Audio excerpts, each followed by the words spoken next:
Hello my YouTube family, कैसे हैं आप सब। आशा करते हैं आप लोग स्वस्थ होंगे और मस्त होंगे और अपने अपने कार्यों में व्यस्त होंगे। तो उसी व्यस्त समय से थोड़ा सा समय निकाल कर आप मेरी वीडियो पर दीजिए।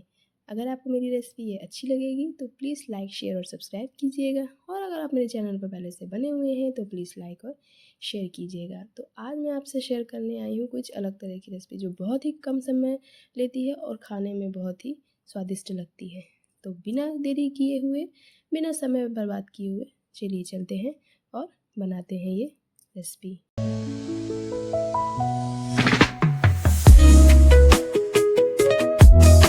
फिर से स्वागत है आप सभी का मेरे चैनल पर। तो ये मैंने 2 लंबी वाली लौकी ली है। आप अच्छी लौकी मार्केट से लीजिएगा जो सॉफ्ट हो। अब इसे मैंने छील कर साफ़ पानी से धोकर अलग बर्तन में रख लिया है और इसे ग्रेटर से हम ग्रेट कर लेंगे। मैं पतले वाले ग्रेटर का इस्तेमाल कर रही हूँ, आप मोटे वाले ग्रेटर का भी इस्तेमाल कर सकते हैं। मैं पतले वाले ग्रेटर का इस्तेमाल इसलिए कर रही हूँ ताकि मेरी लौकी है थोड़ा जल्दी पक जाए। अब मैंने गैस पर कढ़ाई रख दी है और उसमें मैंने छोटी वाली कटोरी से करीब आधा कटोरी के करीब मैंने घी का इस्तेमाल किया है। आधा घी का इस्तेमाल मैं बाद में करूँगी। अब उस घी में मैंने सारे लौकी को जो ग्रेट किए हुए थे इसमें डालकर अच्छे से उस घी के साथ मिलाते हुए धीमी आंच पर लो फ्लेम पर पकाएंगे। हमें फ्लेम को लो टू मीडियम ही रखना है, हाई नहीं रखना है, क्योंकि अगर हम हाई कर देंगे तो जो लौकी पानी छोड़ेगा वो सारा जल जाएगा और हमारी लौकी पक नहीं पाएगी। हमें लौकी को बहुत आराम से ढकते हुए 5 मिनट के लिए छोड़ देना है ताकि वो थोड़ा पक जाए। 5 मिनट बाद अब हम देखेंगे हमारी लौकी पकी है कि नहीं, क्योंकि लौकी ने करीब हमसे 5 मिनट ही मांगा था जो हमने इसको दे दिया। फिर हम इसे चारों तरफ से चलाते हुए पका लेंगे। अब हम इसे चेक कर लेते हैं कि ये 5 मिनट में पकी है कि नहीं। जी नहीं, अभी ये हमारी लौकी नहीं पकी है और ये मुझसे करीब 5 मिनट और मांग रही है, जो मैं इस लौकी को दे दूँगी। 5 मिनट के बाद मैं फिर आती हूँ अपने किचन में और इसे चेक करती हूँ कि ये पकी है कि नहीं। चारों तरफ से चलाकर हम इसे चेक कर लेंगे। देखिए इसका पानी भी थोड़ा कम हो गया है, हमें इसे चलाना है अच्छे से। अब ये पक चुकी है और हम फ्लेम को बंद कर देंगे और ये सारी लौकी को निकाल देंगे। सॉरी, मैंने तो फ्लेम बंद किया ही नहीं है, आप बंद करके निकालिएगा। फिर हम एक कढ़ाई लेंगे गैस पे बैठाकर, आप दूसरी कढ़ाई भी ले सकते हैं, मैंने वही कढ़ाई का इस्तेमाल किया है। और उसमें करीब हम आधा लीटर के करीब दूध डाल देंगे। आप आधा लीटर से ज़्यादा भी दूध इस्तेमाल कर सकते हैं। मैं इस हलवे में मैं एक और चीज़ इस्तेमाल करूँगी जिससे हलवा और भी स्वादिष्ट और करूँगी, वो मैं आपको लास्ट में बताऊँगी।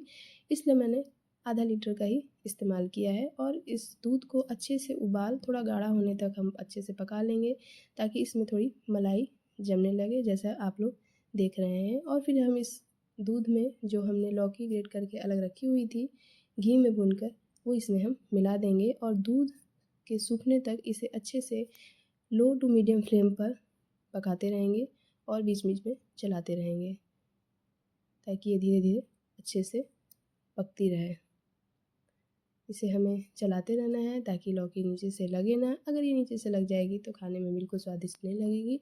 लेकिन उससे पहले फ्रेंड्स, अगर आप मेरे चैनल पर नए हैं तो प्लीज़ मेरे चैनल को लाइक शेयर और सब्सक्राइब कीजिएगा, और अगर आप मेरे चैनल पर पहले से ही बने हुए हैं तो प्लीज़ लाइक और शेयर कीजिएगा। और अगर आपको ये रेसिपी कैसी लगी ये भी मुझे बताइएगा, और मेरे लायक कोई सुझाव होगा वो भी मुझे आप ज़रूर बताइएगा, मैं उसमें सुधार करने की कोशिश करूँगी।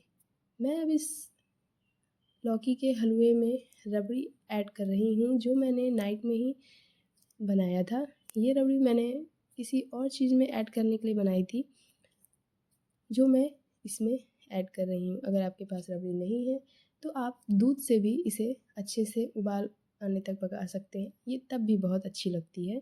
आप चीनी कम या ज़्यादा इस्तेमाल कर सकते हैं अपने स्वाद अनुसार। मेरे रबड़ी में पहले से ही चीनी ऐड थी इसलिए मैंने कम चीनी इस्तेमाल की। अगर आप मीठे के शौकीन हैं तो आप अपने स्वाद अनुसार चीनी कम या ज़्यादा कर सकते हैं। तो अब हम इसे चारों तरफ से चलाते हुए अच्छे से थोड़ा सूखने तक और पकाएंगे। फ्लेम को थोड़ा हाई रखना है लेकिन हाथ को नहीं रोकना है, क्योंकि अगर हाथ रुक जाएगा तो ये हलवा नीचे से लग जाएगा। अब हम इसमें लास्ट में ये घी ऐड कर देंगे जो हमने पहले बचाए रखी थी। अब हम इसे अच्छे से चारों तरफ से खूब चलाते हुए पकाएंगे ताकि देखने में ये बिल्कुल स्वादिष्ट लगे।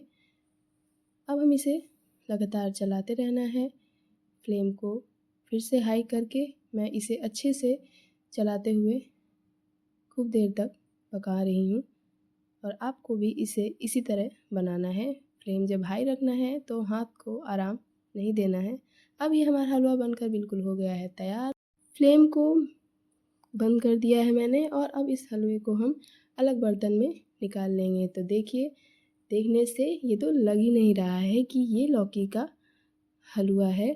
आप इसे बिल्कुल बनाइएगा और मुझे बना कर बताइएगा कि ये आपको रेसिपी कैसी लगी।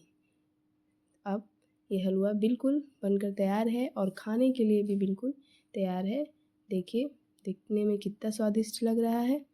अब हम इस हलवे पे थोड़ा सा गरी बादाम के साथ गार्निश कर देंगे, तब ये दिखने में और भी स्वादिष्ट और सुंदर लगेगा। देखिए, मैं आपको इसे चारों तरफ से दिखा देती हूँ। तो अब ये हलवा बनकर बिल्कुल हो गया है तैयार। अब मैं चलती हूँ इसे सबको खिलाने।